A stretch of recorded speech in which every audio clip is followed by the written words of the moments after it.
Alhamdulillah wa syukrulillah wa la hawla wa la quwata illa billah. Segala puji hanya milik Allah. Yang pantas mendapatkan syukur kita juga hanya Allah Azza wa Jalla. Tiada daya dan tiada kekuatan kecuali dengan Allah Azza wa Jalla. Para ulama ketika berbincang tentang la haula wa la quwata illa billah, mereka mengatakan tiada daya yang bisa menghalangi kita dari melakukan kemaksiatan, dan tiada kekuatan yang bisa mendorong kita untuk melaksanakan ketaatan kecuali dengan Allah Azza wa Jalla. Sehingga tatkala hamba mendengarkan azan, apa jawaban dia ketika mendengarkan Allahu Akbar? Maka Allahu Akbar. Ketika muadzin mengatakan asyhadu an la ilaha illallah, kita mengulangi ucapannya. Tapi ketika muadzin itu mengajak hayya 'alas shalah, hayya 'alal falah, kita tidak mengulangi ucapannya. Karena ini sudah panggilan untuk bertindak, untuk melakukan sesuatu. Maka nggak pantas kalau antum dipanggil jawabannya sama, hayya 'alas shalah, hayya, enggak. Maka Nabi SAW menyuruh kita mengatakan la haula wa la quwata illa billah. Berapa banyak orang yang dipanggil tapi tidak bisa sampai karena sakit. Ada orang yang dipanggil untuk ke masjid tapi nggak mampu karena sakitnya, kakinya sedang cedera. Tapi ada orang yang sehat, sempurna, tapi juga nggak bisa ke masjid karena juga tidak mendapatkan taufik dan bimbingan dari Allah Azza wa Jalla. Kita pun yang sekarang bisa duduk di tempat ini, bisa mendengarkan kajian, walaupun dalam kondisi lapar. Namun kalau habis asar itu biasanya agak semangat, karena mau berbuka. Semangat cari pukulan, bukan semangat dengarkan ceramah. Tapi mudah-mudahan sore hari ini kekuatan Allah itu mengantarkan kita kepada kebaikan. Allahumma salli wa sallim ala sayyidina Muhammadin wa ala alihi wa ashabihi ajma'in. Ya Allah, semoga salawat dan salam senantiasa tercurahkan untuk utusanmu, untuk Nabi yang diutus dalam rangka menyelamatkan kita dari banyak tindakan-tindakan kezaliman, agar kita bisa jadi orang baik, agar kita tidak makan hak orang lain, agar kita juga tidak memberikan hak Allah kepada makhluknya. Itu kita diajarin sama Nabi Muhammad SAW. Semoga salawat itu bersambung untuk keluarga beliau, untuk istri-istri beliau, untuk putra-putri beliau, dan untuk seluruh sahabat Nabi. Semoga Allah meridhai kita bersama mereka. Amma ba'd. Ahibati fillah, kalau bicara mau dibawa kemana diri ini, ya mungkin semua merasa tahu bahwa dia sedang menuju ke sebuah tujuan. Tapi tidak sedikit yang bingung tentang dirinya sendiri. Tidak tahu kenapa dia ada. Sebagian orang datang ke PGN ini jelas dia masuk ke PGN melamar. Ada pengumuman yang mau kerja atau yang lulus dari mana ditawarin. Dia memang datang, Anda mau melamar, Anda mau kerja di tempat ini. Sehingga kita bisa lihat pegawai-pegawai PGN ini semangat-semangat. Apalagi kalau dekat ada pengumuman PHK. Itu tambah semangat, berebut mereka. Kalau bisa yang di PHK fulan aja, jangan Ana lah. Dia nggak ingin, karena dia tahu dengan tujuan dia berada di tempat ini. Kalau ada seorang pegawai yang datang ke tempat ini malas-malesan, maka Yang namanya atasan mau tidak mau akan melihat kayaknya perlu dipanggil, perlu dikasih tahu. Kenapa? Pertama diingatkan kepada pegawai tersebut.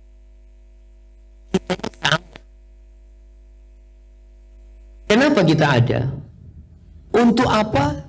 Dan mau kemana kita?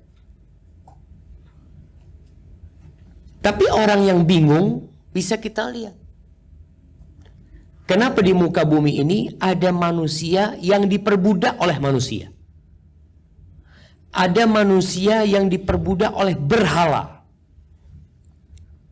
Masih ada di negeri kita atau di belahan bumi lainnya manusia-manusia yang masih menghambakan dirinya kepada kera, kepada sapi. Di India sana jamaah, sapi itu disucikan, bahkan disembah oleh mereka. Termasuk dewa-dewi yang kita lihat. Yang di Indonesia masih ada yang percaya bumi ini milik siapa jemaah? Ada yang mengatakan bumi Pertiwi. Pertiwi itu dewi yang diklaim pemilik bumi. Oleh siapa? Oleh orang-orang yang tidak tahu kenapa dia diciptakan. Kok bisa manusia, kalau antum masuk ke Wikipedia akan lihat Pertiwi itu siapa sih? Dewi Pertiwi itu siapa? Ada yang diperbudak dengan harta. Tujuan hidupnya fulus. Pagi berangkat kerja cari fulus, pulang bawa fulus. Besok seperti itu, rutinitas dia adalah mencari harta. Maka kata Rasul SAW mengatakan ta'isa abdud dirham, ta'isa abdud dinar. Masya Allah, kok sampai berangkang-berangkang cerita. Ini dosanya kamera.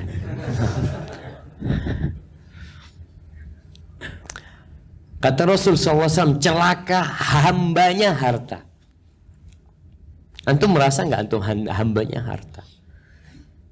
Ada yang hambanya emas, hambanya perak. Artinya tujuan hidup dia itu. Ta'isa Abdul Khamisah, celaka hambanya pakaian. Ada manusia yang kerjanya cuma fashion. Dia beli baju lagi, ganti lagi, beli baju lagi. Gonta-ganti. Ibu-ibu sebagian Masya Allah, tasnya di rumahnya itu puluhan. Warnanya menyesuaikan. Kaos kakinya hijau, bajunya hijau. Tasnya hijau. Sidonya hijau juga. Semuanya dibikin hijau. Artinya yang dia cari dalam kehidupan ini hanya itu. Maka dia jadi budaknya fashion, budaknya pakaian. Ada yang budaknya jabatan. Selalu yang dia cari itu jabatan. Dia akan menghalalkan segala cara supaya dapat jabatan tersebut. Dan kita melihat. Kemudian ada yang budaknya wanita. Na'udzubillah min dzalik. Seorang lelaki yang jadi komandan, yang seharusnya dia menyuruh wanita, ternyata dia berusaha untuk mencari keridhaan wanita ini. Sebagian dengan cara yang tidak haram, berzina sana, berzina di sini. Bahkan mereka mengumpulkan harta untuk berzina. Contoh-contoh manusia yang masuk neraka dengan berbayar. Masuk surga itu gratis, masuk neraka bayar dia aja. Dan kita melihat manusia-manusia yang memang tadi nggak jelas dia itu kenapa zina hidup. Mau dibawa kemana diri ini? Rasul sallallahu alaihi wasallam mengatakan kullun nas yaghdu, semua orang itu pergi. Fabai'un nafsah, dia sedang menjual dirinya. Dia sedang jual dirinya. famu'tiquha au mubiquha. Ada yang sukses membebaskan dirinya. Dia jual dirinya untuk hidup bebas. Tidak menjadi hambanya harta, tapi menjadi hambanya yang memberikan harta. Tidak menjadi hambanya wanita, tapi menjadi hamba yang menciptakan wanita. Tidak menjadi hambanya kekuasaan, tapi dia menjadi hamba yang memberikan kekuasaan. Dia menjadi Abdullah. Ini yang disebut orang merdeka. Ketika dia keluar dari segala penghambaan menjadi hambanya Allah Azza wa Jalla. Ada yang menghancurkan dirinya sendiri, membawa dirinya ke dalam api neraka. Jamaah rahimakumullah, seorang sahabat yang namanya Jubair bin Mut'im, suatu hari dia masih kafir pada waktu itu. Dia datang dari kota Mekah ke kota Madinah untuk menebus tawanan perang Badar. Dia datang. Sampai di Madinah waktu maghrib. Nabi SAW sedang sholat maghrib bersama para sahabat. Masjid dulu itu bukan hanya untuk sholat. Dan sampai sekarang seharusnya masjid itu menjadi sentral kegiatan umat Islam. Makanya di negeri Islam biasanya nggak ada yang namanya Islamic Center. Karena Islamic Centernya adalah masjid. Ya di situ antum mau tahu apa sih? Mau belajar ya di masjid. Sekarang kan tugasnya masjid dipisah. Kalau mau belajar sekolah, dibikinkan sekolah. Dulu di masjid. Untuk menerima tamu-tamu kenegaraan di mana? Di masjid. Kenapa? Supaya mereka melihat ini loh rumah Allah. Dia melihat ada orang sedang sholat, orang sedang ruku, sedang sujud, sehingga itu menunjukkan keindahan Islam kepada mereka. Musyawarah dengan para sahabat. Nggak ada gedung tersendiri untuk musyawarah. Di mana? Di masjid. Pertunjukan sampai hiburan jemaah. Orang-orang Habasyah yang atraksi main apa? Main tombak, yang guling-guling. Di mana diadakan? Di masjid. Sekarang masjid tugasnya hanya untuk sholat. Bahkan ada tulisan dilarang tidur di masjid. Padahal sahabat Nabi Muhammad SAW, sebagian orang-orang muhajirin itu tidurnya di mana? Di masjid. Ali bin Abi Thalib ketika punya masalah sama istrinya, kemana dia mau pergi? Ke masjid. Tidurnya di masjid. Sekarang orang kalau ada masalah sama istrinya, tidurnya di mana? Karaoke. Insya Allah pernah kelihatan itu. Kayaknya tempat karaoke di hotel di mana? Subhanallah. Padahal seharusnya masjid. Disinilah cahaya Islam mulai bertebaran. Mut'im, Jubair bin Mut'im. Ini cerita anaknya Muhammad bin Jubair bin Mut'im, cerita bapaknya. Sampai ke Madinah, pas sholat maghrib, dia dengarkan Nabi lagi sholat maghrib. Nabi membaca surat At-Tur. Wat-Tur wa kitabim mastur fi raqqim mansyur. Sampai kepada firman Allah, am khuliqu min ghairi syai'in am humul khaliqun. Am khalaqus samawati wal ard bal la yuqinun am indahum khazainu rabbik am humul musaytirun. Kata Jubair, kada qalbi ayyatir. Hampir saja hatiku itu terbang mendengarkan ayat itu. Antum dengar ayat tadi faham nggak? Nggak faham. Cuma dengar ya. Itu orang kafir. Orang kafir mendengarkan Al-Quranul Karim, hatinya hampir terbang. Karena memang Allah Azza wa Jalla menurunkan Al-Quranul Karim ini hudan linnas. Hidayah, petunjuk buat umat manusia. Mungkinkah petunjuk didapat kalau antum nggak tahu artinya? Kalau ada pengumuman dari bos PGN pakai bahasa India, sudah apa, Mary Jahe apa macam-macam, faham? Katanya nggak faham lah, dan kata dia, tolong terjemahkan ya. Sayangnya kita jamaah tahu nggak paham Al-Quran, tapi nggak mau baca terjemahan. Sampai kapan antum akan dapat petunjuk? Ustaz belum dapat hidayah Ustaz. Sudah ngaji? Sudah Ustaz. Faham nggak faham Ustaz? Ya baca artinya. Jubair yang orang, subhanallah jemaah, orang kafir. Makanya banyak orang itu masuk Islam di masa Nabi Muhammad SAW bukan dengan ceramah yang panjang, tapi dengan dibacakan Al-Quranul Karim. Jubair kan orang-orang musyrik yang menyembah berhala-berhala. Ayat ini mengatakan, am khuliqu min ghairi syai'in. Apakah mereka itu ada tanpa ada yang menciptakan? Am humul khaliqun. Apakah mereka yang menciptakan diri mereka sendiri? Allah mengajak orang berpikir. Kamu itu ada di muka bumi ini karena engkau menciptakan dirimu sendiri, atau ada yang menciptakan dirimu? Apa jawabannya? Enggak mungkin lah kita ada dengan sendiri. Pasti ada yang menciptakan. Lalu am khalaqus samawati wal ard. Apakah mereka menciptakan langit dan bumi? Supaya mereka sadar. Melihat berhala-berhala. Apakah berhala ini menciptakan langit dan bumi?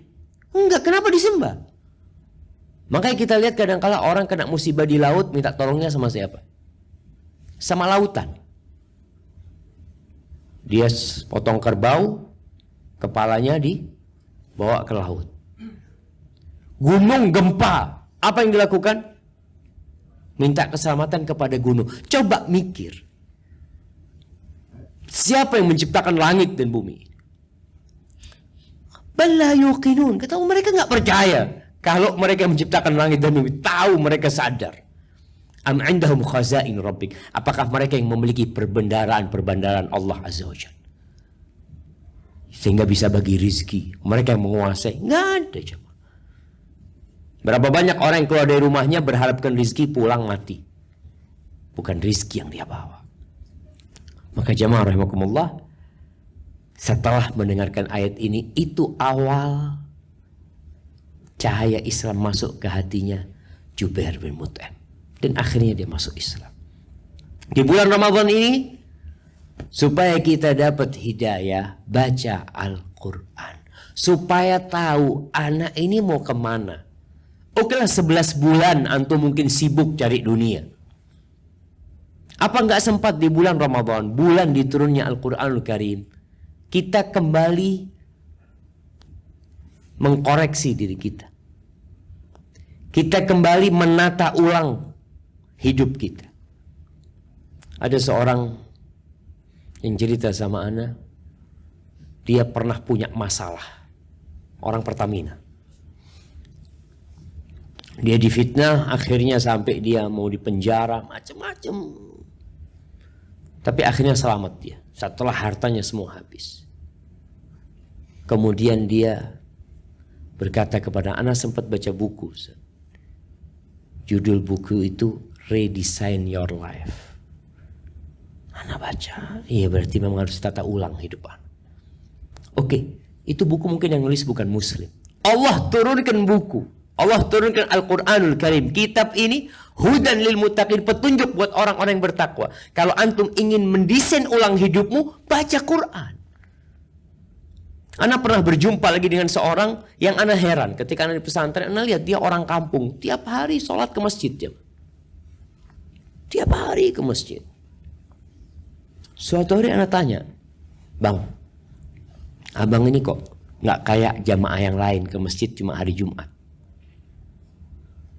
Zaman sekarang masjid rame jamaah. Tapi kalau tahun 90-an yang ada di masjid itu muadzin kadangkala jadi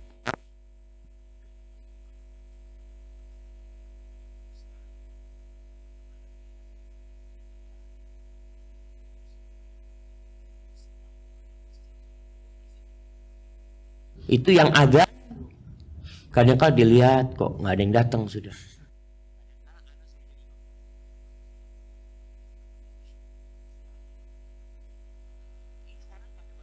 Dan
aja di rumah. Baru ke rumahnya Allah kapan? Jumat, dan itu khutbah kedua. Antum bisa lihat manusia-manusia. Antum mungkin nggak ngelihat karena antum fokus mendengarkan khotib. Kalau anak kan sering di atas mimbar. Jadi anak khutbah kedua, anak lihat yang baru datang itu. Oh, ini baru datang ya. Sambil kadang-kala ngucek-ngucek matanya. Kok masih belum selesai ya? Subhanallah jemaah. Kenapa itu terjadi? Karena dia tidak tahu kenapa dia diciptakan.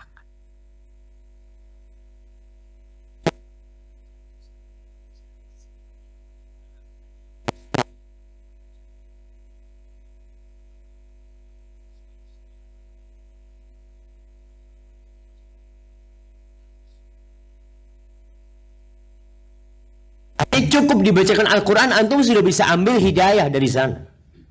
Kadang kalau ustadz ceramahnya panjang-panjang, berjam-jam, pulang ditanya, oleh apa? Apik ceramah nih. Terus apa sih dijelasin? Wallahu a'lam ya. Turu aku mau. Insya Allah.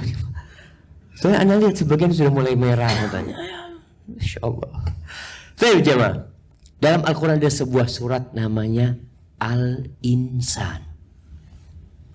Surat manusia. Antum udah hatam nggak surat itu? Kalau antum nggak hatam Quran, paling nggak baca surat ini. Karena ini berkaitan dengan kita. Insan itu manusia artinya. Rasulullah SAW biasa membaca surat ini di rakaat kedua pada sholat subuh di hari Jumat. Biasanya Jumat itu disunahkan baca apa? As-Sajdah. Enggak, sholat subuhnya rakaat pertama membaca As-Sajdah, rakaat kedua baca Al-Insan. Itu sunnahnya. Tapi karena banyak orang yang imam yang nggak hafal mungkin, akhirnya dia baca surat yang lain. Rasulullah SAW ketika membacakan ini tiap Jumat pasti ada maksudnya. Pasti. Kita diingatkan kembali dengan tujuan hidup kita. Tiap Jumat. Karena sejatinya liburnya umat Islam itu Jumat apa Ahad? Jumat. Hari yang termulia itu hari Jumat. Akhirnya anak akan bacakan ini. A'udzubillahi minasyaitonir rajim.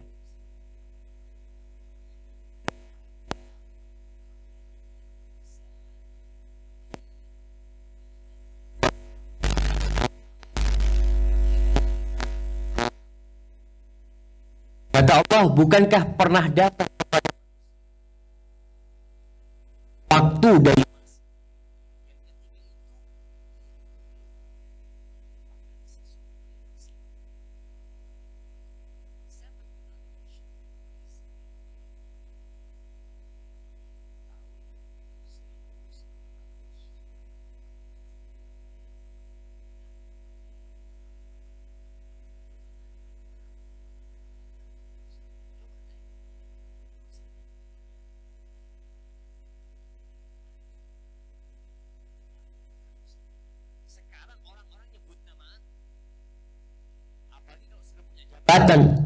apalagi kalau sudah populer disebut-sebut manusia, tapi yang Allah ingatkan, engkau dulu nggak ada yang nyebut engkau.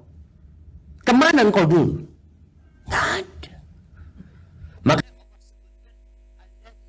al-mauta wal hayata, Allah itu menciptakan kematian dan kehidupan. Kita semua dulu mati, coba. Ini untuk mengingatkan kita kepada siapa kita sebenarnya. Untuk apa kita ciptakan? Allah sebut inna khalaqnal insan min nutfatin amsyaj. Sesungguhnya kami telah menciptakan manusia dari setetes air mani yang bercampur. Nabi SAW pernah meludah di tangannya. Beliau mengatakan kalian diciptakan dari ini loh, dari yang seperti ini. Karena kadangkala kita jadi sombong, seperti kacang lupa sama kulitnya. Kamu tuh dari air mani.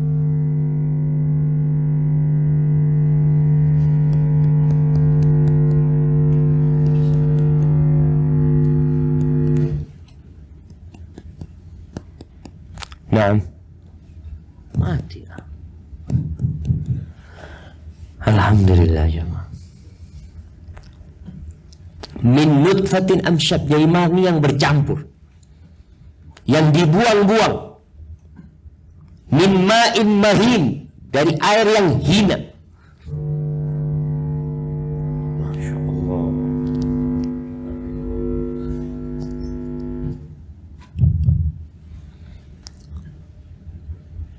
Ada yang sabotase. Nutfatin amsyad, air yang antum buang-buang. Antum sekarang yang sudah menikah tahu air itu dibuang-buang sama antum. Dibuang, terus dibuang. Kita pun seperti itu. Antum yang besar dari sana. Nabtali, diingatkan dengan asal muasal penciptaan diri antum, lalu diingatkan pula dengan tujuan diciptakannya antum. Nabtali, tujuannya adalah untuk memberikan bala kepada kalian. Makanya dunia ini disebut darul bala, negeri bala, negeri cobaan. Untuk supaya sadar, bukan di sini cari kesenangan.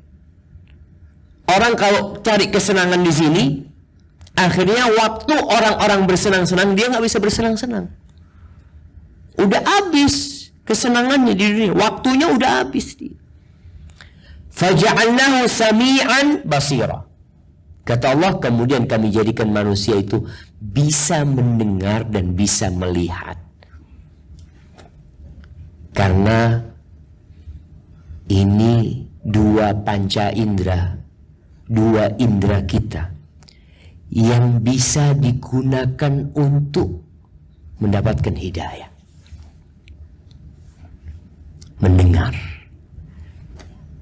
Coba antum sering mendengarkan Al-Quran dengan artinya, hidup antum berubah.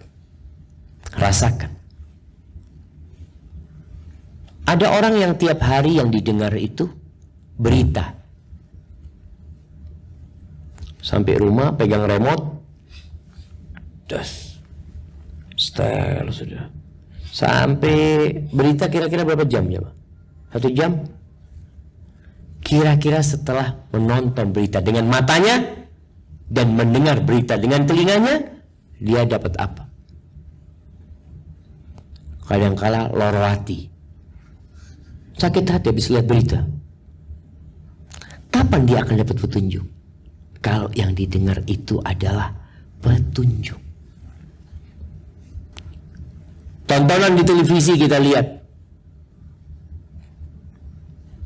sinetron umumnya. Anak-anak, bapak-bapak, ibu-ibu nonton. Sampai selesai ditanya, dapat apa antum? Nggak dapat apa-apa. Hanya dapat hiburan.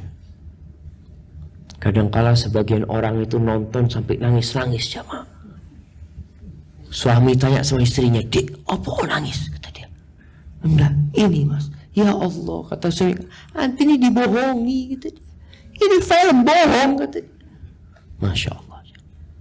Allah katakan, pendengaran itu gunakanlah untuk yang bermanfaat.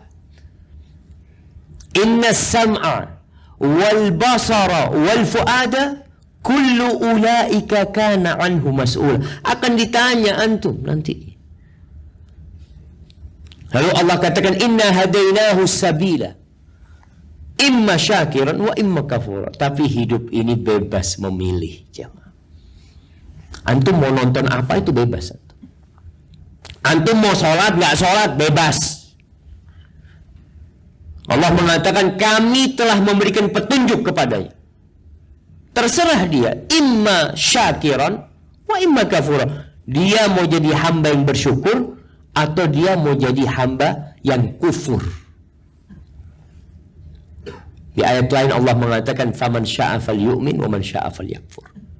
Yang mau beriman silahkan, yang mau kafir silahkan. Sejatinya semua ada konsekuensinya. Kayak di kantor ini, boleh nggak karyawan nggak masuk? Nggak, kalau dia anak nggak mau masuk, disuruh nggak masuk apa-apa. Berapa hari nggak mau masuk? Anak nggak mau masuk sebulan, sudah nanti dipecat. Ada konsekuensinya. Nanti kalau dia maksa, Allah kasih aturan, Allah turunkan Al-Quran, dia menolak, sudah. Allah nggak butuh. Allah nggak butuh sama antum. Allah nggak butuh antum hadir ke masjid. Allah nggak butuh antum puasa. Apa sih manfaatnya antum puasa buat Allah Azza wa Jalla? Nggak ada manfaatnya buat Allah. Buat siapa manfaatnya? Buat antum sendiri. Imma syakiran wa imma kafur. Lalu Allah jelaskan konsekuensinya. Inna a'tadna lil kafirin salasila wa aghlalan wa sa'ir. Sungguh kami telah menyediakan bagi orang-orang kafir rantai, belenggu, dan neraka yang menyala-nyala. Tidak ada alasan buat manusia nanti di hari kiamat mengatakan, ya Allah, anak nggak tahu ya Allah kalau ternyata diancam neraka. Allah sudah turunkan Al-Quran. Ya Allah, anak nggak bisa baca, antum nggak mau baca.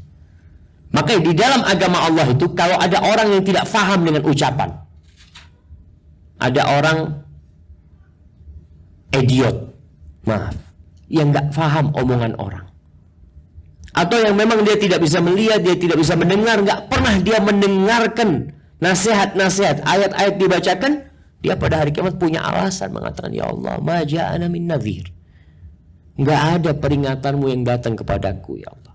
Ada alasan buat dia. Tapi kalau kita bisa mendengar, bisa melihat, apa alasan antum?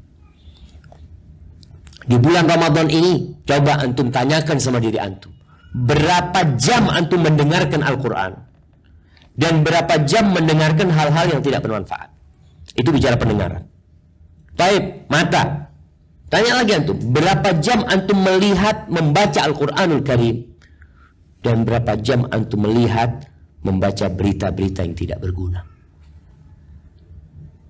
Allah sudah kasih petunjuk, tapi Allah jelaskan yang kufur, yang tidak mau bersyukur kepada Allah Azza wa Jalla, azabnya jelas. Dan jangan meremehkan azab Allah Azza wa Jalla. Di beberapa kajian Anda sampaikan, kalau antum masuk ke lapas, ke penjara, wallah, Anda lihat mereka hidup di lapas itu nikmat. Nggak disiksa mereka di lapas itu.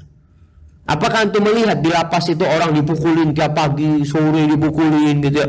Ini yang memperkosa pagi dipukul, sore dipukul. Enggak. Pagi sarapan bareng sama teman-temannya. Terus nanti suruh kerja, ya kerja ringan lah. Kadang-kala kerjanya itu dikasih gaji. Dia di lapas itu bikin apa? Bikin apalah yang biasa bikin kaligrafi. Oh ya, kerajinan tangan macam-macam. Itu dikasih fulus ya, Ma. Ini sudah penjahat, dikasih makan, kasih kerjaan, kasih tempat tidur, keluar kasih fulus. Di neraka nggak ada, Jam. Cobalah supaya kita ini kebayang dengan azab neraka. Sekali-kali antum perhatikan itu api. Antum perhatikan itu api. Lalu antum bayangkan kalau wajah ana yang masuk sana. Jangan wajah lah, terlalu ekstrim. Antum bisa coba tangan antum. Apalagi kan PGN ini banyak gasnya, kan nggak mahal. Sekali-kali lah Pak, bikin tungku di sini, duduk bareng-bareng, yuk lihat. Karena sejatinya Allah menjadikan api itu tadzkiratan, untuk mengingatkan kita dengan azab yang di hari akhir. Allah sebutkan itu tadzkiratan. Tapi sebagian kita nggak mau ingat api. Kadang-kala perlu dikasih nasihat, duduk di sebelah api, Mas, iya, apa? Telur nih Mas. Apa ada sini telur? Itu loh api. Kira-kira kalau tangannya Mas 1 menit di sana, supaya berpikir. Oh mungkin kalau tangan antum masukin ayam lah, habis potong ayam lemparkan, keluarkan dalam 2 menit. Kayak gini mas, gimana kalau tubuh kita yang masuk ke sana? Makanya penghuni neraka itu jamaah teriak-teriak, wahum yastarikhuna fiha Rabbana akhrijna. Mereka teriak-teriak mintanya satu, ya Allah keluarkan kami, ya Allah kembalikan ke dunia. Ngapain? Na'mal salihan, mau beramal soleh. Nggak ada keinginan lain. Mau bangun rumahnya, wah rumah belum selesai ya Allah, anak mati, anak mau diselesaikan. Nggak ada. Mau beramal soleh. Itu buat orang yang kufur. Innal abrar yashrabuna min ka'sin kana mizajuha kafur. Bedanya dengan orang-orang yang berbuat kebajikan, dia akan minum dari gelas-gelas yang campurannya itu kafur. Apa kafur itu? Yang membuat minuman itu jadi wangi, yang membuat minuman itu jadi nyaman.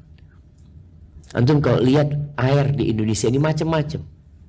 Ada air yang baunya nggak enak, tapi nanti di surga campurannya itu kafur. Aina yashrabu biha ibadullahi fajjirunaha tafjira. Kafur itu mata air yang ada di surga, yang terpancarkan, ya Allahu Akbar, antum mau minum sepanjang waktu. Makanya orang-orang yang puasa ini mengingatkan kita, antum sejatinya di dunia ini puasa. Kapan berbukanya? Di surga. Puasa ini Ramadan mengajarkan kepada kita untuk meninggalkan yang mubah.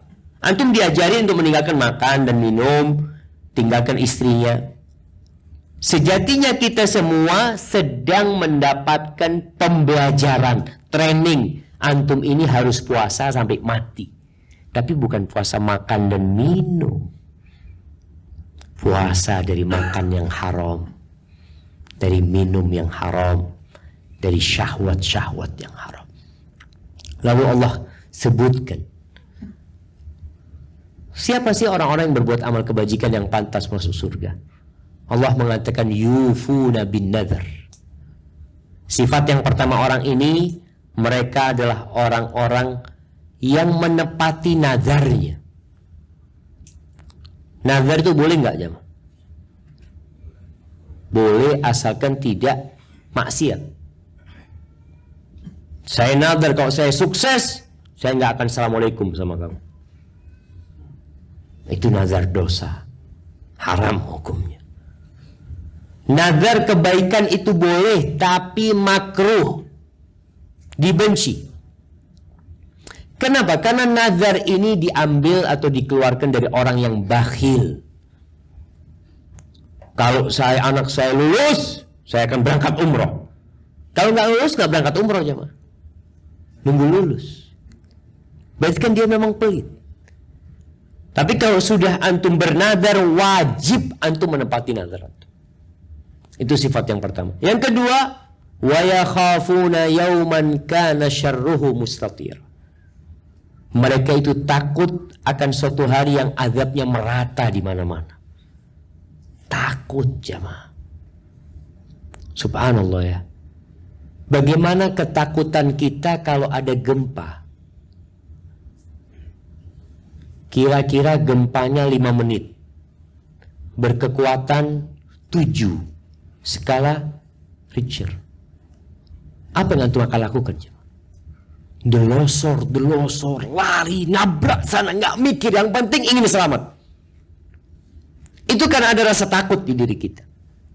Pertanyaannya, kita takut nggak sama kiamat? Sebagian jangan bilang takut. Di kamus kehidupan dia, kiamat itu nggak ada. Nggak pernah dia doa mengatakan, ya Allah, qini adzabak yauma tab'atsu ibadak. Nabi tiap mau tidur jemaah, tiap mau tidur, itu beliau mengajarkan sebuah doa yang isinya mengingatkan kita akan tujuan hidup kita. Beliau mengatakan, Allahumma qini adzabaka yauma tab'atsu ibadak. Siapa yang baca doa ini kalau mau tidur? Anda kasih hadiah. Adalah insyaallah. Ana bismikallahumma. Ya, itu termasuk sunnah juga.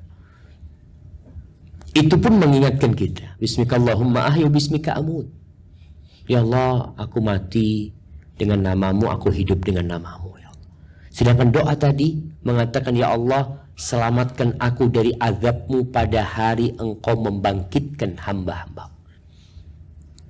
Maka Allah sebutkan, rasa takut ini ketika hilang dari hamba, dia akan berbuat dosa.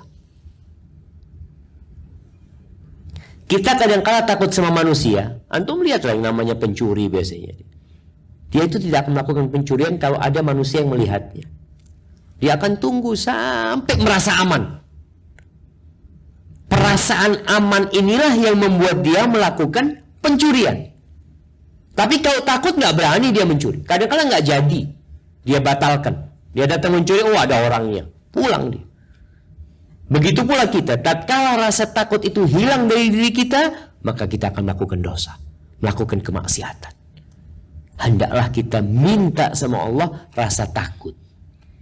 Pertanyaannya lagi, antum pernah doa enggak minta rasa takut?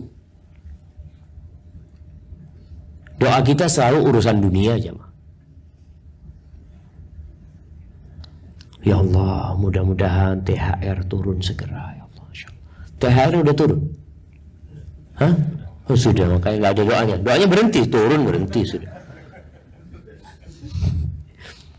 Artinya kita itu akan berdoa kalau kita butuh, kita ingin.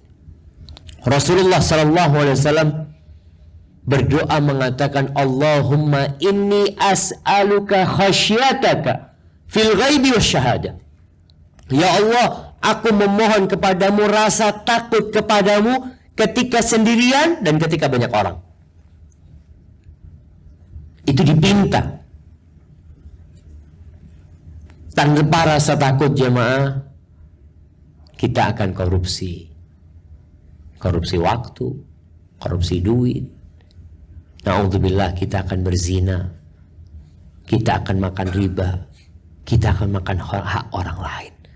Maka penting rasa takut itu. Karena pernah nonton di mana ya, bahwasanya sebuah negeri itu akan maju kalau punya rasa takut. Negeri itu ketika takut dengan sesuatu, dia akan maju.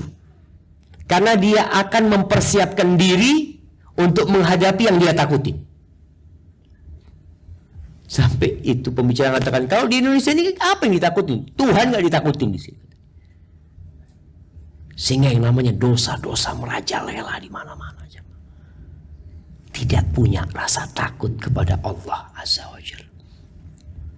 Itu sifat yang kedua. Yang ketiga Allah sebutkan, wa yut'imuna ta'am ala hubbihi miskinan wa yatiman wa asira. Kerjaan mereka ketika hidup di dunia itu, mereka memberikan makanan yang disukainya.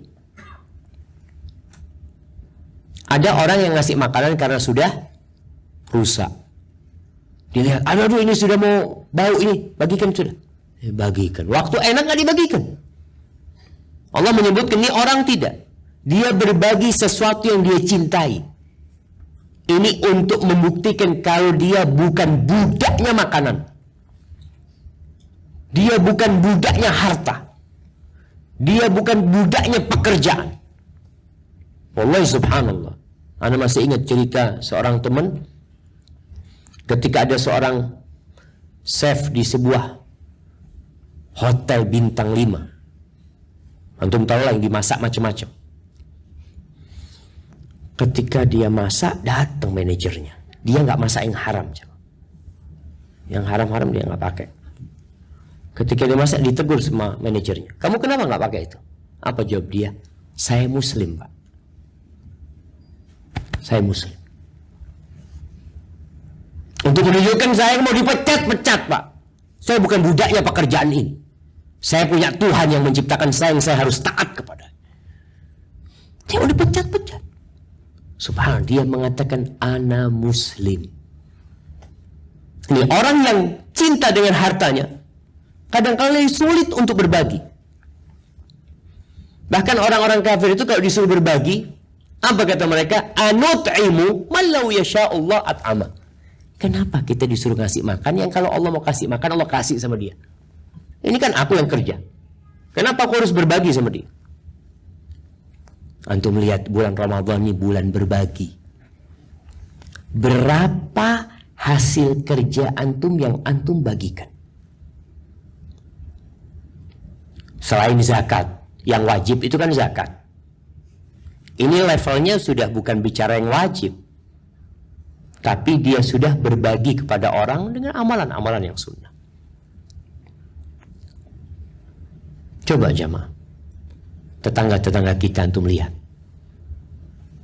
Ada orang kayak lebaran itu, dia beli sembako. Dia beli sembako, biasanya beli dulu itu Orson ya. Merek Orson, sirup Orson itu kan. Sekarang masih ada aja, Pak. Masih ada. Ya, dia beli itu, beli minyak, beli telur. Mulai dia bagikan. Antum coba lakukan itu. Supaya masuk dalam ayat ini paling tidak. Kerjaannya mereka memberikan makan dalam kondisi dia cinta sama hartanya. Makanya Umar bin Khattab radhiyallahu taala anhu pernah mengatakan kepada Jabir bin Abdullah. Jabir itu pulang beli daging dari pasar. Ditanya, Jabir, apa itu Jabir? Tadi ya,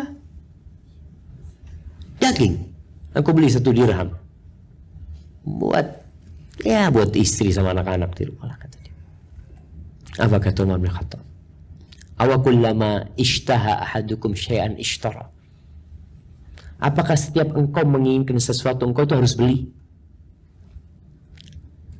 Ala yatwi ahadukum batnahu. Kenapa seorang di antara kalian tidak mau melipat perutnya? Hari ini dia puasa, dia nggak makan, makanan yang seharusnya dia makan dia bagikan kepada tetangganya.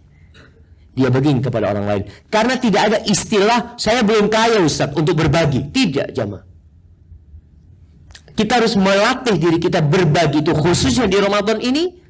Walaupun kita nggak punya apa-apa. Contoh mau berbuka. Masya Allah ya.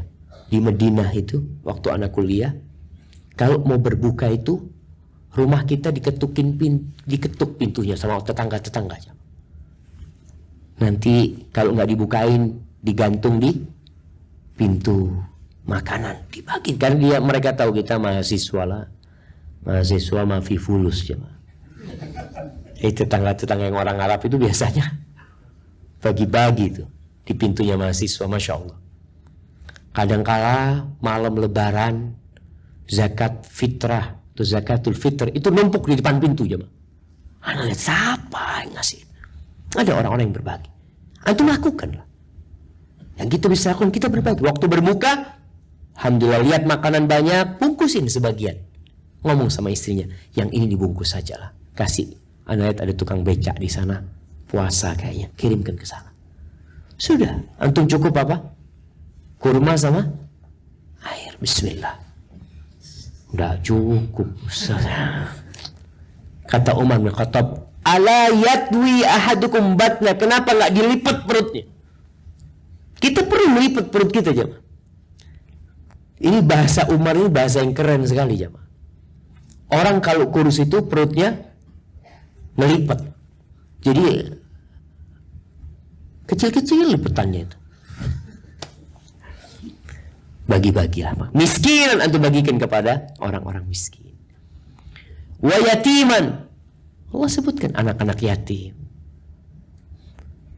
Ya, apalagi di bulan Ramadan ini.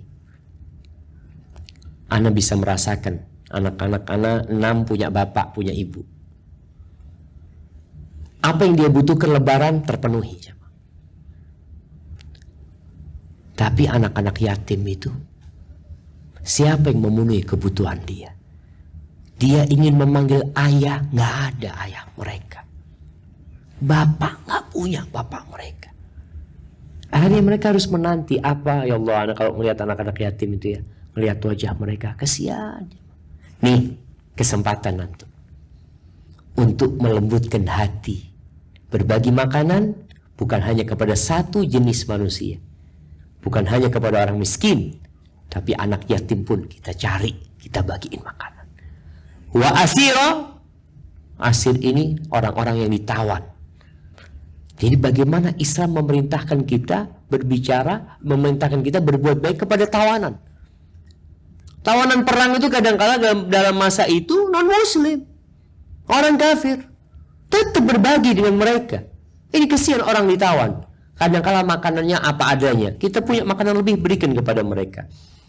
Apakah itu cukup? Tidak. Ada, kalau itu amalan raga, kelihatan waktu berbagi. Tapi ternyata yang penting itu amalan hati. Mereka mengatakan, innama nut'imukum liwajhillah. Kita ini kasih makan kalian karena berharap perjumpaan sama Allah Azza wa Jalla. La nuridu minkum jazaan wala syukura. Kita itu nggak mau kalian membalas kita, mengatakan terima kasih, syukron, la. Kenapa? Inna nakhafu min rabbina yawman abusan qamtarira. Kita takut kepada Rabb kami dari hari yang ketika itu orang-orang akan cemberut, akan ketakutan. Itu yang menyebabkan kita berbuat amal soleh. Sehingga tatkala kita bersedekah, kalau bisa yang kita kasih sedekahin nggak tahu sama kita. Antum gimana berbagi sama orang, orang itu nggak tahu kalau antum ngasih sama dia. Seperti apa contohnya? Dia kirim duit ditransfer. Antum punya keluarga, punya kerabat, antum punya rekening dia, sudah transfer. Terkirim, antum nggak usah konfirmasi. Telepon. Ana udah kirim itu. Ingat ya, doakan ana ya. Masya Allah. Iya. Awal yang diminta sudah doa aja. Minta doa loh.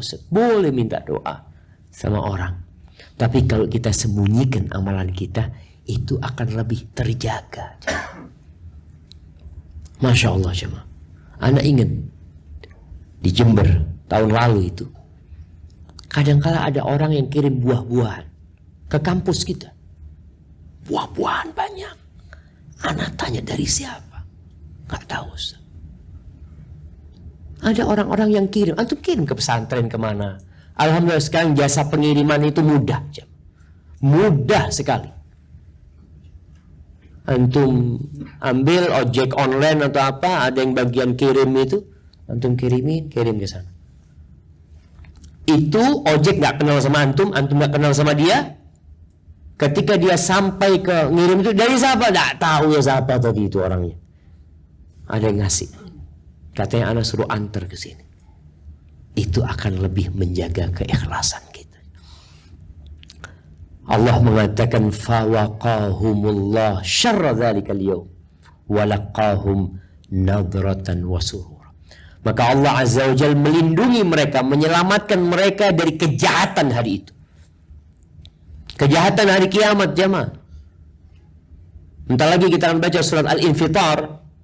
Bagaimana Allah menceritakan tentang kiamat. Nih, bapak-bapak, ibu-ibu, ada sebuah hadis yang Rasul SAW menyatakan, man arada an yanzura ilal qiyamati ra'yal ain. Siapa yang ingin melihat hari kiamat nyata dengan matanya, suruh baca 3 surat. Taib, yang tahu 3 surat itu anak kasih hadiah. Masya Allah. Masya Allah. Al-Infitar, Al-Insyiqaq, At-Takwir. Barakallahu fikum. Kasih hadiahnya. Masya Allah. Fadhal. Taib, 3 surat itu baca tuh. Perlu diulangi lagi. Makanya disunahkan itu Al-Infitar itu dibaca ya waktu Isya dibaca. Nggak terlalu panjang tapi mengingatkan orang dengan kiamat. Allah selamatkan orang yang beramal ini.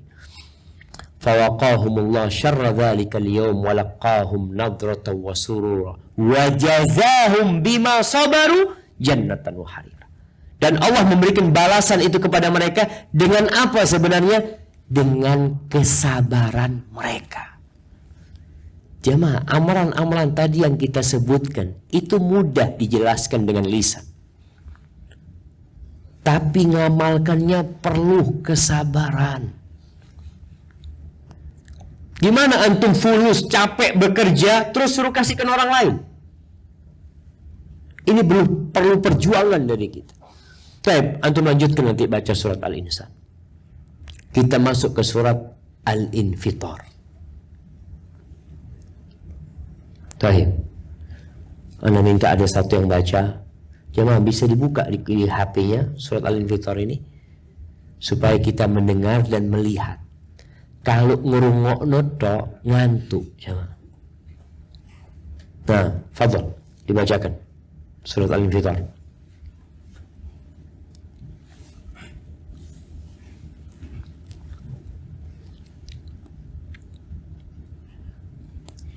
Masya Allah. Siapa yang mau baca jemaah?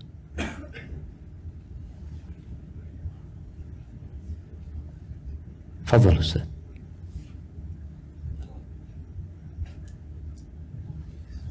Al-Infitar pertama. Bismillahirrahmanirrahim. Idza sama'u fatarat wa idzal kawakibu tasarat wa idzal biharu fujirat wa idzal quburu bushirat alimat nafsum ma qaddama wa akharat Ma qaddamat wa akharat. alimat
Barakallahu fiikum. Baik, yang lainnya masih banyak hadiahnya jemaah. Nggak usah takut riak, mungkin yang lainnya takut riak. Ya. Baik jemaah, kita baca artinya sekarang. Kita baca artinya langsung, nanti kita baca secara satu persatu. Silakan dibaca. Supaya kita paham. Seharusnya muslim itu tadi dibacakan sekali sudah terketuk.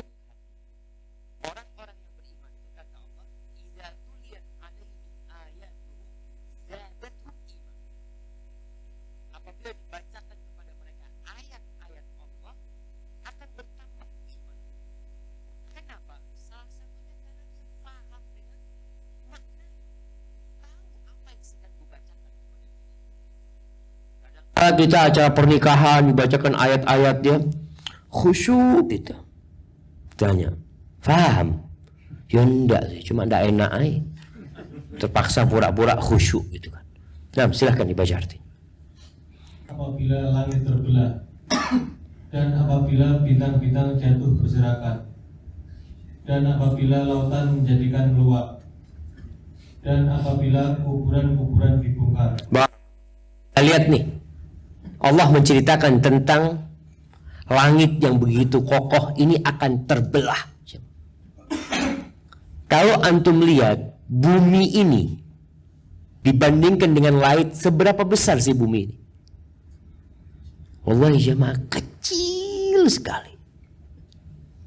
Allah katakan langit yang begitu dahsyat itu akan terbelah, sehingga manusia akan melihat suatu kejadian yang sangat menakjubkan. Kemudian Allah sebutkan bintang-bintang, planet-planet yang kita lihat, yang menghiasi langit dunia. Langit ini 7 lapis jemaah. Antum lihat bintang-bintang, planet-planet itu adanya di mana? Di langit dunia.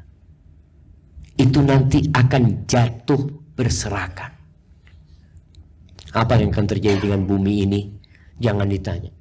Wa idzal biharu fujirat. Antum tahu kena kemarin kejadian tsunami yang terjadi di Selat Sunda, di Banten. Apa penyebabnya? Gempa? Bukan.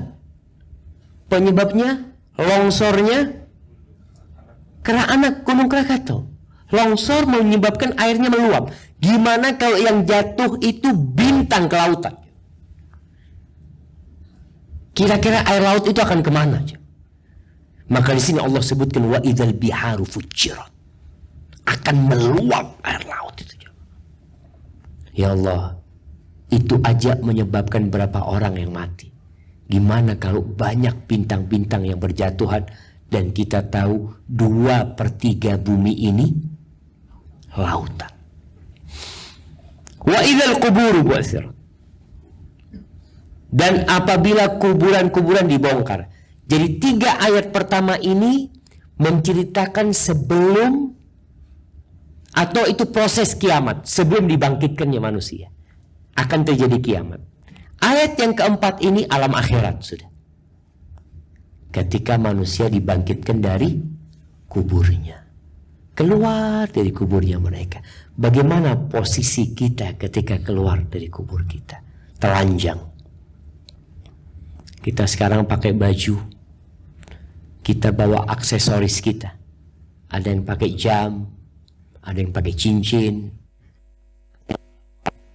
ada dompet.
A'dhamu min dzalik. Urusannya lebih menakutkan dari itu. Nggak ada orang mikir, lihat loh, ini nggak pakai baju. Dia sendiri nggak pakai baju. Mana mungkin dia akan melihat orang lain? Kemudian, ya dilanjutkan. Ayat kelima. Maka tiap-tiap jiwa akan mengetahui apa yang telah dikerjakan dan yang dilalaikannya. Nah, hari itu akan muncul kembali rekaman perbuatan kita. Antum tahu semuanya. Bahkan Allah mengatakan yauma idin tu'radun la takhfa minkum khafiyah. Pada hari itu semua dinampakkan. Nggak ada yang tersembunyi. Di dunia ini kenapa kita bisa kumpul bersama sini jemaah? Karena Allah menutupi dosa-dosa kita. Beliau nggak tahu kalau ana punya dosa. Dan beliau juga nggak tahu kalau yang di sebelahnya punya dosa. Pada hari itu semua akan dibongkar. Maka barang siapa yang ketika di dunia itu riya, maka pada hari itu Allah akan tunjukkan kalau dia ini riya. Yang ingin pujian orang itu juga ini, yang pura-pura baik nih orang. Semoga Allah menyelamatkan kita. Jadi akan tahu apa yang dikerjakan, apa yang dilalaikan, apa yang seharusnya dia amalkan. Dia punya puasa. Sebagian kita mungkin baru puasa, Ustaz, anak itu puasa sejak umur 30 tahun, Ustaz. Sebelum itu ya anak jauh dari agama, nggak paham. Ya kadang-kala puasanya pun ikut-ikutan. Itu antum akan nampak. Sebagian orang mengatakan, Ustaz, anak nggak tahu ya berapa hari anak dulu nggak puasa. Allah tahu. Dan nanti akan ditunjukkan kepada antum hitungannya, antum punya utang berapa sebenarnya puasa. Nah, fadhal.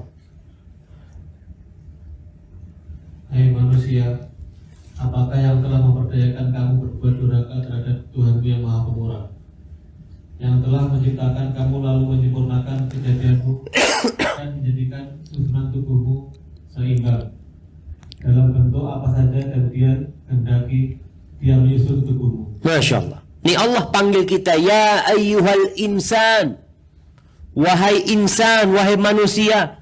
Apa sebenarnya yang memperdaya kamu akhirnya kau berbuat dosa? Semua dikasih. Subhanallah jamaah. Bagaimana marahnya bos kita kalau bos kita itu menganakmaskan kita. Kita kasih mobil. Bukan hanya mobil. Mobil yang paling mahal sama supirnya. Kita dikasih rumah. Rumahnya dekat sama kantor. Dikasih semuanya. Fulus berapapun dia meminta, dia tinggal ambil. Lalu dia suka bolos. Bosnya tanya, saya kurang apa sama kamu?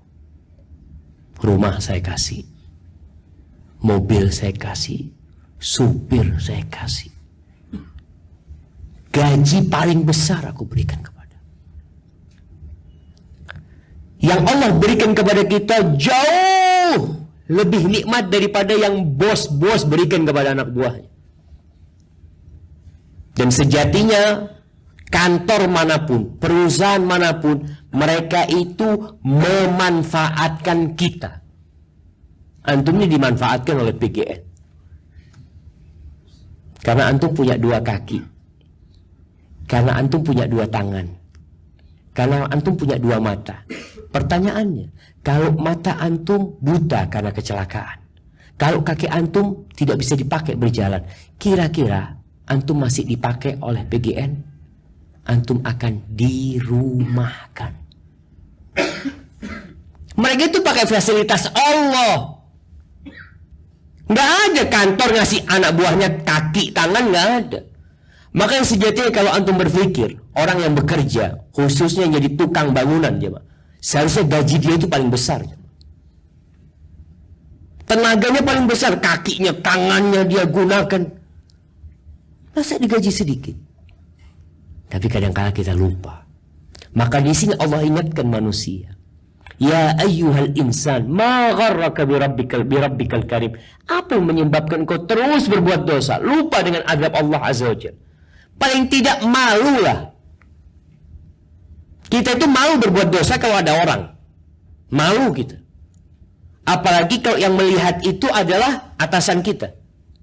Contohlah, antum ketika main game pakai komputer PGN. Ada yang main game pakai komputer PGN?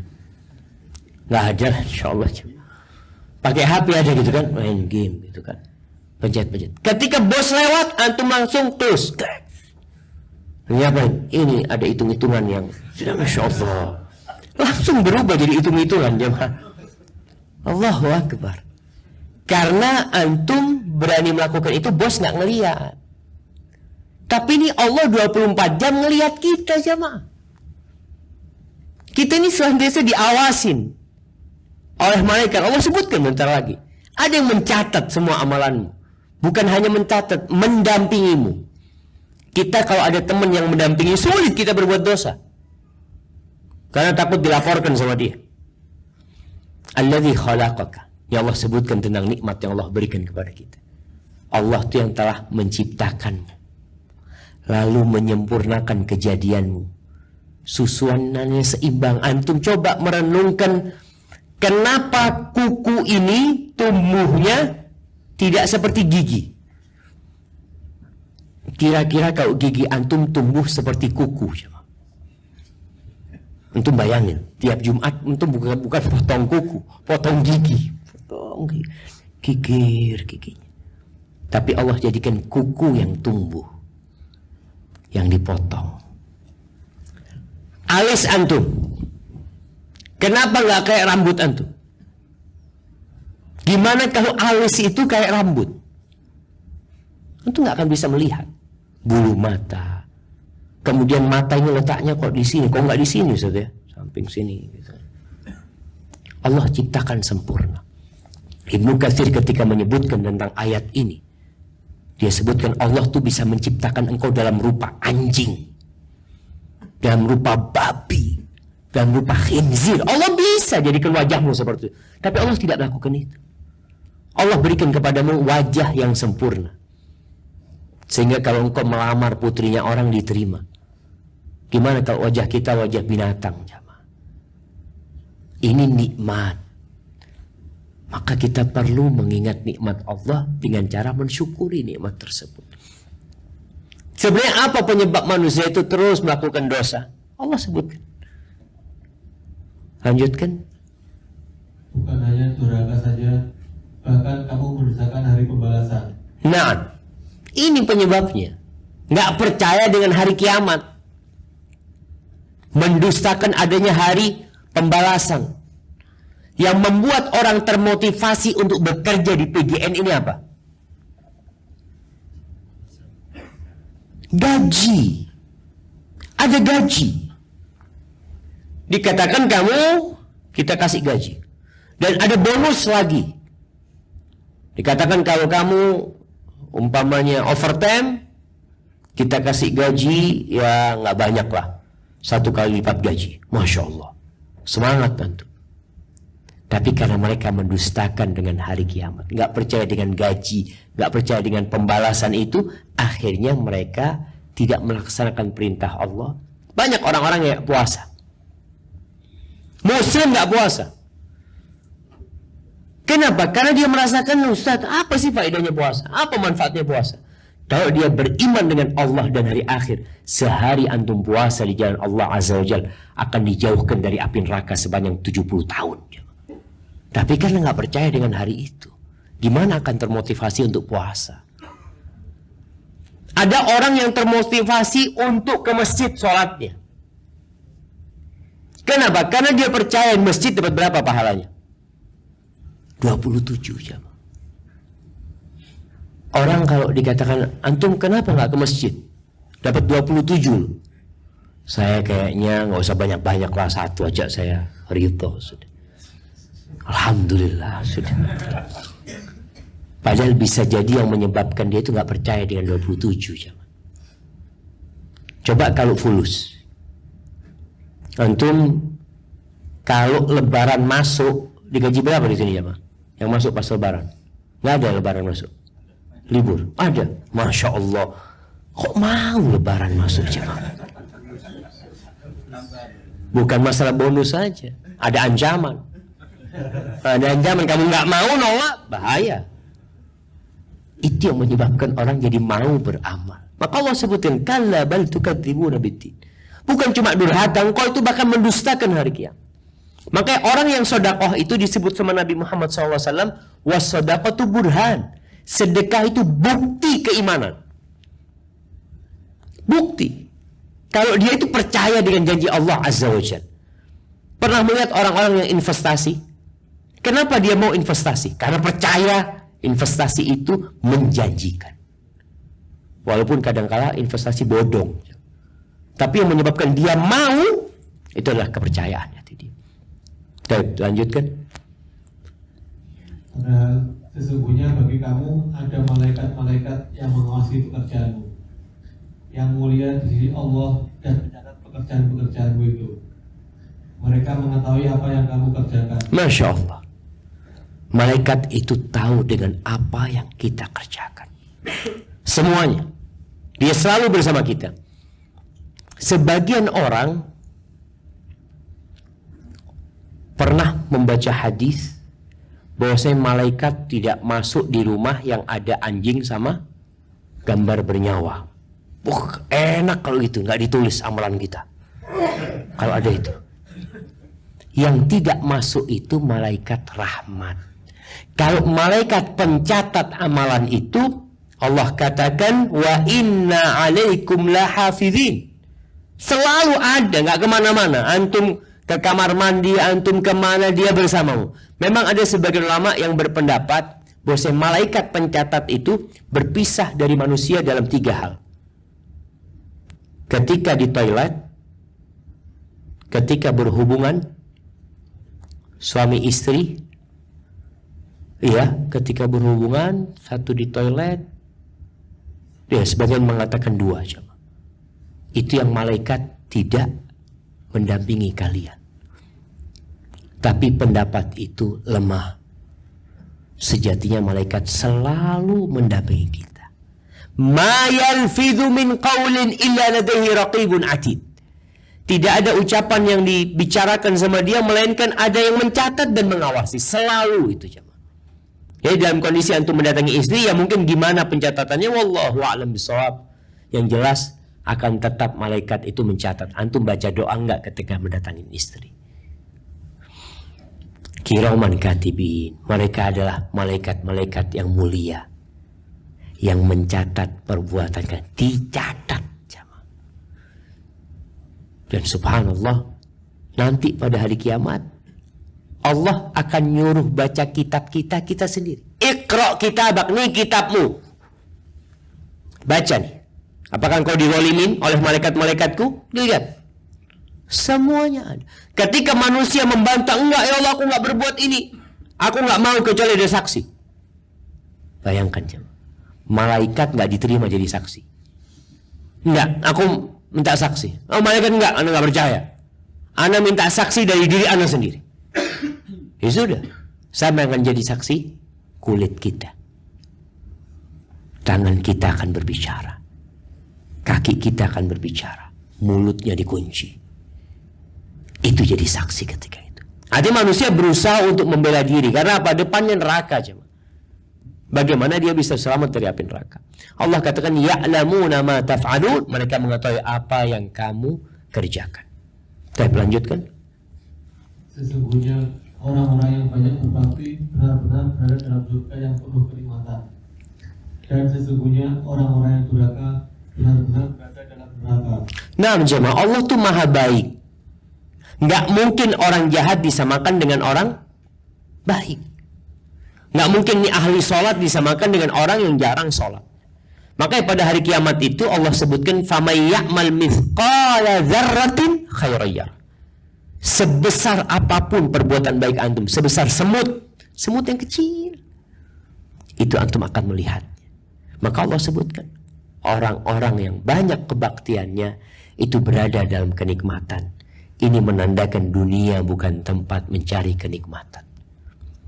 Imam Ahmad bin Hanbal ditanya, ya Imam, mata roha. Imam, kapan istirahat? Kok nggak ada istirahatnya? Fa'idha faragta fansab. Terus kita kerja. Habis ini puasa Ramadan, nanti ada puasa Syawal. Nanti ini 10 hari terakhir cari Lailatul Qadar. Sholat nggak pernah berhenti sholat. Menahan diri dari kemaksiatan, terus menahan diri dari kemaksiatan. Nggak ada makomnya di dunia ini orang kalau sudah sampai tingkatan makom tertentu nggak wajib sholat. Karena ada beberapa sekte yang nggak sholat jemaah. Di kampung mana ada nggak sholat? Dulu sholat di masjid. Abah ana tanya sama ada keponakannya atau anaknya tanya, Fulan kemana kata dia? Fulan sekarang berteman dengan Fulan. Kata dia. Terus nggak ke masjid? Enggak, sudah. Bukan nggak ke masjid, sholat aja berhenti. Sudah. Karena makomnya sudah berbeda. Udah nggak wajib lagi sholat. Antum ini kan yang makomnya masih rendahan ya, yang banyak dosa, ana sudah habis. Itu di surga. Maka Imam Ahmad ditanya, ya Imam Matara, kapan kita istirahat dari beban ini? Perintah-perintah ini, larangan-larangan, kapan? Fi awwali qadamin tadauha fil jannah. Ketika engkau meletakkan satu kakimu di surga, itu baru istirahat. Sebelumnya nggak ada istirahat. Wa innal fujjara lafi jahim. Adapun orang-orang yang durhaka benar-benar berada dalam neraka, dalam api yang berkobar-kobar. Nah, melanjutkan. Mereka masuk ke dalamnya pada hari pembalasan, dan mereka sekali-kali tidak dapat keluar dari neraka itu. Nah, jemaah, kalau di dunia ada harapan kita keluar dari penjara. Di akhirat itu, di neraka itu ada dua. Orang kafir tidak akan keluar dari api neraka. Orang beriman masih ada harapan keluar dari api neraka setelah dibersihkan dari dosa-dosanya. Ya, kadangkala ada guyonan-guyonan yang tidak pada tempatnya, mengatakan, ya Ustaz, mungkin orang kayak ana ini ya mampir di neraka sebentar, Ustaz. Antum tahu jemaah, satu hari pada hari kiamat itu sama dengan 1000 tahun. Kalau antum masuk neraka sehari, itu sama dengan 1000 tahun di dunia ini jemaah. Maka jangan pernah berharap mampir di neraka. Jangan meremehkan neraka. Takut kalau masuk tidak akan keluar. Kalau orang-orang kafir jelas, mereka pernah berteriak, menjerit, memanggil malaikat Malik, penjaga neraka. Wanadau ya Malik liyaqdi alaina rabbuk. Mereka tidak ingin keluar, sudah nggak bisa keluar dari neraka. Maka mereka minta permohonan lain. Mereka mengatakan, wahai Malik, mintakan kepada Allah, kepada Rabbmu, agar Allah mematikan kita. Nggak mau keluar sudah, nggak mungkin keluar, sudah minta dimatikan. Apa kata Malik? Qala innakum makithun. Kalian tetap di sini selama-lamanya. La yamutu fiha wa la yahya. Enggak hidup, enggak mati. A'udzubillahi minan nar jamaah. Nah, dilanjutkan. Tahukah kamu apakah hari pembalasan itu? Sekali lagi, tahukah kamu apakah hari pembalasan itu? Yaitu hari ketika seseorang tidak berdaya sedikit pun untuk menolong orang lain. Dan segala urusan pada hari itu dalam kekuasaan Allah. Allahu Akbar. Allah ulangi, wa ma adraka ma yaumuddin, thumma ma adraka ma yaumuddin. Diulangi sama Allah. Karena manusia ini suka lupa, suka lalai. Makanya ketika kita membaca surat-surat ini, paling tidak kembali kita mengetahui atau mengingat tentang hari kiamat. Yauma la tamliku nafsun li nafsin syai'a. Jangan berpikir antum, ana mau tolong antum nanti kalau antum masuk neraka, ana selamatkan antum. Antum nggak tahu antum masuk surga atau masuk neraka. Wal amru yauma idzin lillah. Pada hari itu kekuasaan Allah Azza wa Jalla. Setiap sholat kita membaca Maliki Yaumiddin. Allah itu penguasa hari pembalasan. Kita nggak punya kuasa apa-apa. Hadza wallahu a'lam bishawab. Itu yang bisa Anda kaji pada kesempatan kali ini. Semoga apa yang kita dengar, apa yang kita baca mendorong kita untuk lebih dekat kepada Allah Azza wa Jalla dan tahu mau dibawa kemana diri ini.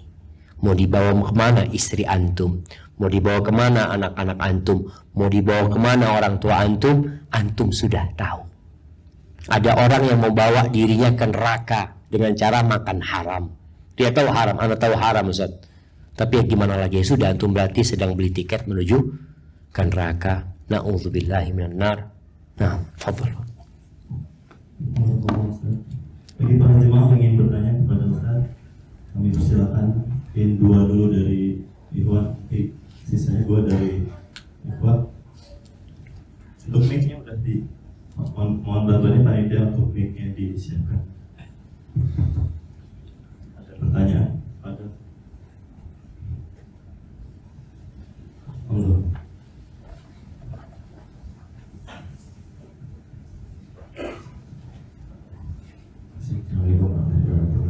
Waalaikumsalam warahmatullahi wabarakatuh.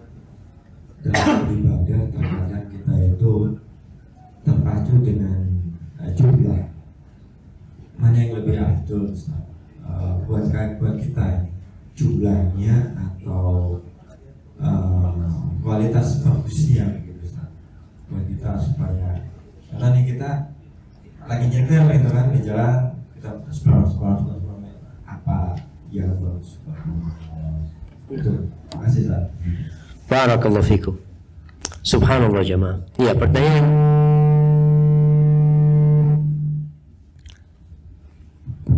pertanyaan yang menarik sekali jemaah tentang ibadah ini. Mana yang lebih utama? Banyak amalannya atau sedikit tapi berkualitas?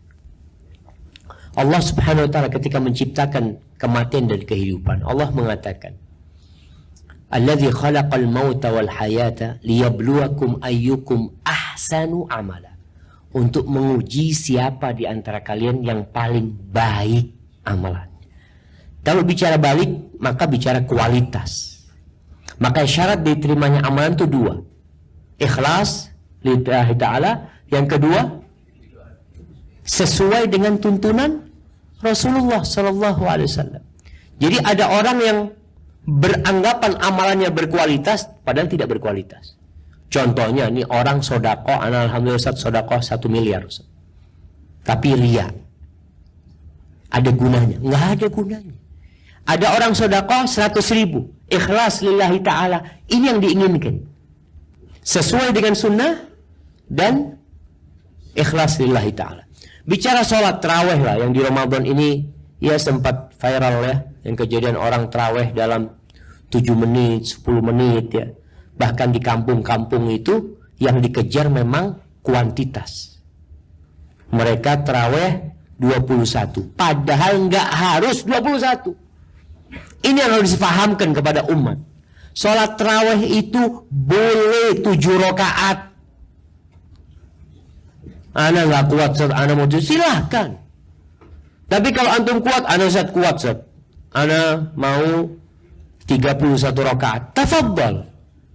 Ana mau 41 rakaat, tafadhal. Yang penting kualitasnya. Jangan mengejar jumlah kemudian kualitasnya tidak dilihat. Seperti orang yang Masya Allah kurban kambing jumlahnya 100 ekor, tapi yang satu buntung kakinya, yang satu kupingnya nggak ada, nggak diterima akhirnya sama Allah Azza wa Jalla. Tapi engkau kurban 1 ekor kambing sempurna, itu akan lebih baik. Maka bicara zikir umpamanya, lebih utama mana kita zikir banyak tapi nggak konsentrasi, nggak khusyuk. Maka tentu yang lebih baik yang khusyuk. Karena zikir ini bukan amalan lisan belaka. Zikir itu sebenarnya amalan hati yang kemudian muncul di lisan kita. Tatkala kita mengatakan Allahu Akbar, Allahu Akbar, hati kita sedang mengagungkan Allah Azza wa Jalla.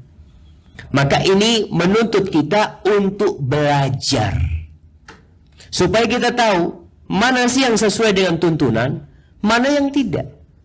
Karena banyak manusia beranggapan yang penting kan baik Ustaz. Baik menurut siapa?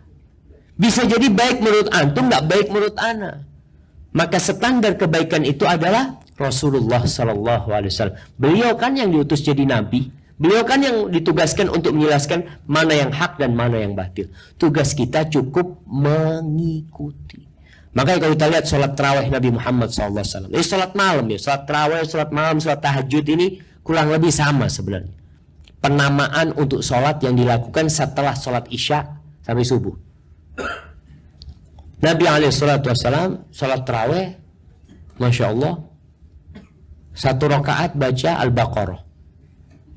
Habis Al-Baqarah belum selesai nih, masih 1 rakaat baca An-Nisa. Setelah itu baca Al-Imran. Seperti itu hadis. 3 surat 1 rakaat. Itu 3 surat mungkin jamaah kita baca full Ramadan. Kalau dihitung dengan bacaan kita full Ramadan, ya itu bacaan kita full Ramadan. Ini Rasul SAW 1 rakaat. Maka usahakan antum sekali-kali salat tarawih itu cari yang panjang.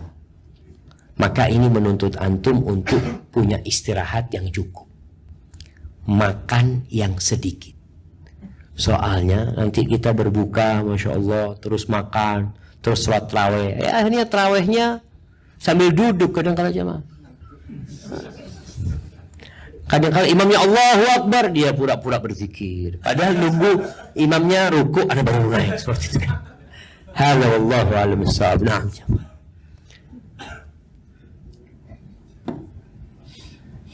Atau pertanyaan kedua dari belakang seperti ya tadi udah ada yang mau nanya. Assalamualaikum warahmatullahi wabarakatuh. Waalaikumsalam warahmatullahi wabarakatuh. Kan saya mau nanya, di bulan Ramadan ini kan kita diharuskan untuk memperbanyak ibadah yang artinya membaca Al-Quran.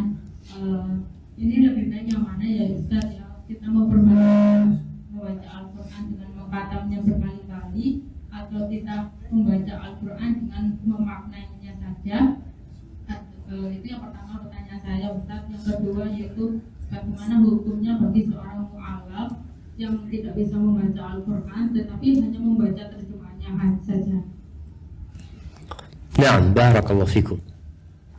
Subhanallah jamaah, bicara membaca Al-Quranul Karim.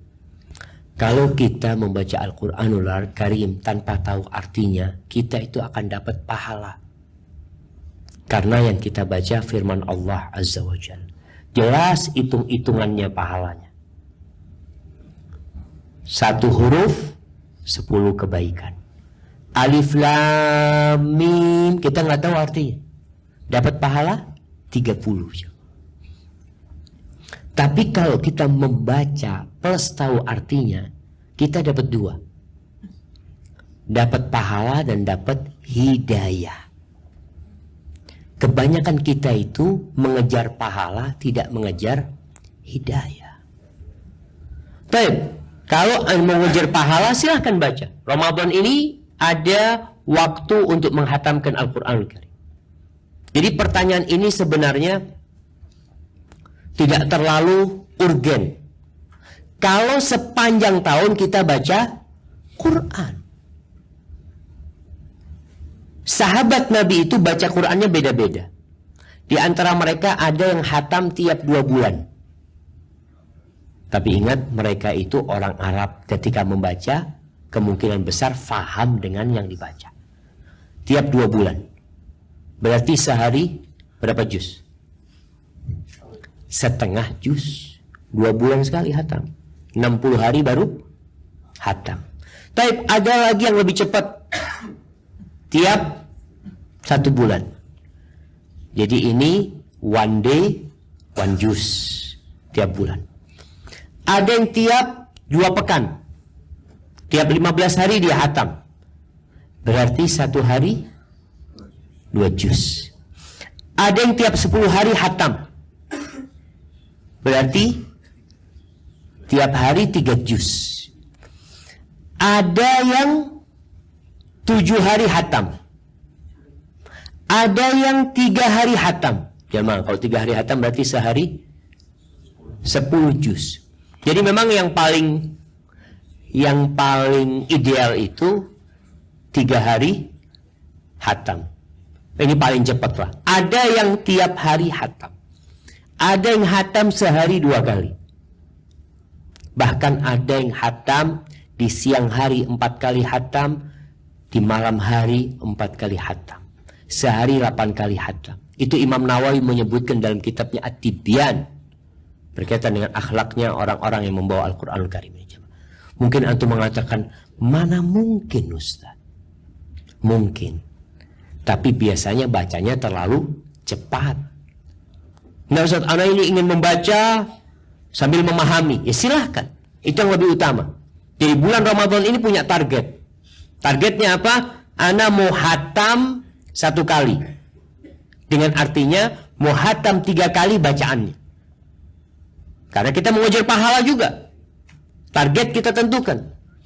Kalau 1 hari membaca Al-Quran tanpa artinya jamaah, tanpa memahami artinya, buat orang Indonesia itu 1 juz berapa menit? 20 menit. Yang lancar 20 menit, yang kurang lancar 30 menit, yang tidak lancar 2 tahun. Tuh melihat ada orang 2 tahun 1 juz nggak baca.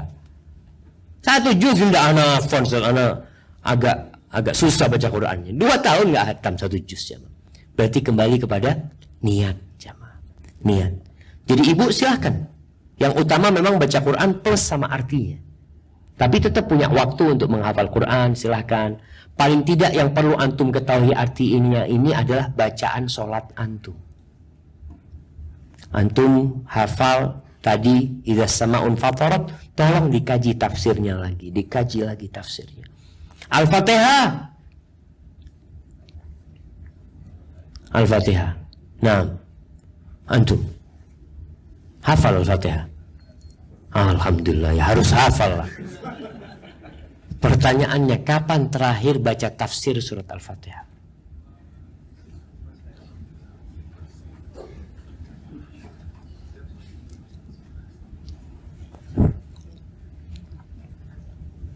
Kapan terakhir? Bulan lalu? Setahun yang lalu?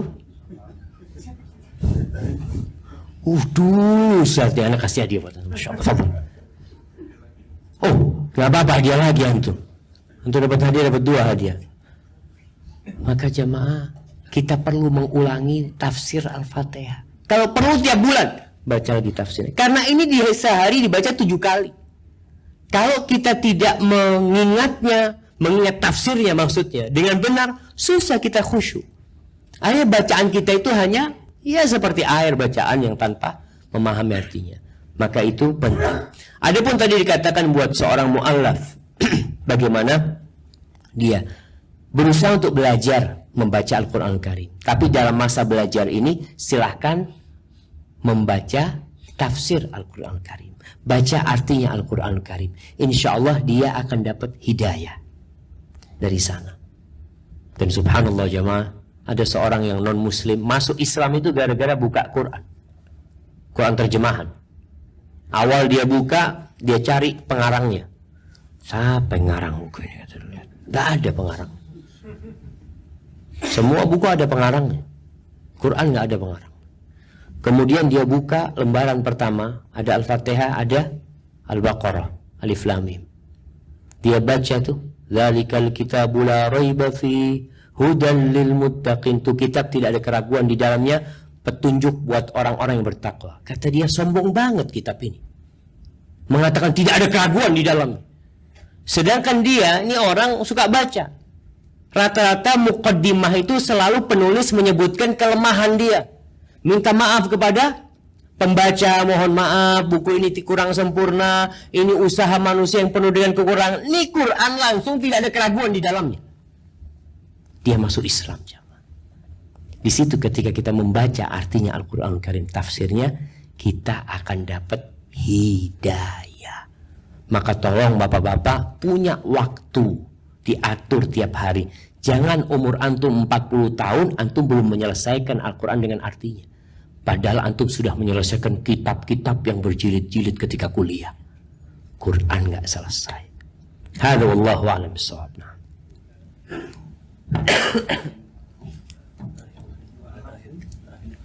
Monggo silakan untuk pertanyaan terakhir.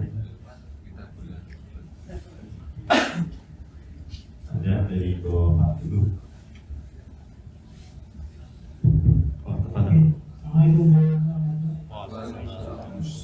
Waalaikumsalam warahmatullah. Maaf, ini pertanyaan mungkin agak lama mungkin penjelasan.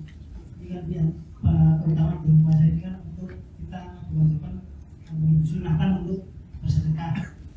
Untuk keutamaannya kita memberikan makan atau berinfak ke masjid yang lebih utama yang mana, Ustaz? Terima kasih. Waalaikumsalam warahmatullahi wabarakatuh. Jamaah, kalau bicara sedekah, memang sedekah ini bertingkat-tingkat. Ketika orang-orang bertanya kepada Nabi Muhammad SAW, "Madza yunfiqun?" Apa dan kepada siapa mereka berinfak? Maka di sini Rasul SAW mendapatkan wahyu dari Allah, "Qul ma anfaqtum min khairin falil walidain." Katakan harta yang kalian infakkan, kelebihan harta yang kalian infakkan itu yang paling berhak mendapatkan adalah kedua orang tua. Wal aqrabin, kemudian kerabat. Wal yatama, kemudian anak-anak yatim. Wal masakin, orang-orang miskin. Wabni sabil, orang-orang yang terputus nggak bisa melanjutkan perjalanan pulang dia. Wa ma taf'alu min khairin fa innallaha bihi alim. Amalan apa saja yang kalian lakukan, Allah itu maha tahu. Kalau sekarang pertanyaannya, mana yang lebih utama Ustaz? Berbagi makanan atau kita sumbangkan ke masjid? Tergantung kondisi. Kalau kondisi masjid ini memang sedang butuh dana, maka lebih baik kita berikan ke masjid. Kadang-kala masjid ini kalau antum lihat saldonya, banyak saldonya. Bahkan beberapa masjid itu berbangga-banggaan dengan besarnya saldo. Antum nggak perlu nyumbang ke masjid itu, karena duit antum nggak dipakai, cuma ditulis telah masuk sumbangan, tulis sana. Duitnya nggak dipakai apa-apa cuma. Maka lebih baik antum buat makanan, orang-orang jelas dimakan, antum dapat pahala orang yang berbuka. Tapi kalau antum lihat masjidnya memang sedang membutuhkan dan makanan banyak, maka di sini antum lebih baik untuk masjid. Jadi kondisi yang menentukan mana yang lebih utama. Dan di antara banyak sedekah yang paling mulia itu adalah air, kata Nabi Muhammad SAW. Jadi daerah-daerah yang kekurangan air, kita bikinkan sumur di sana, ya. Kita kirim air ke sana, itu termasuk sedekah yang paling mulia, dikarenakan Allah menciptakan segala yang hidup ini dari air, jemaah. Jadi kebutuhan manusia kepada air jauh lebih besar daripada kebutuhan kepada makanan sebenarnya. Hadza wallahu a'lam bishawab. Itu menjadi pertanyaan terakhir jemaah, karena sudah hampir berbuka. Dan ingat, ketika berbuka mulailah dengan memakan kurma. Kalaupun antum nggak suka, anak nggak suka, antum ketika makan kurma ingat dengan Rasulullah SAW. Nabi ketika berbuka makan rutop.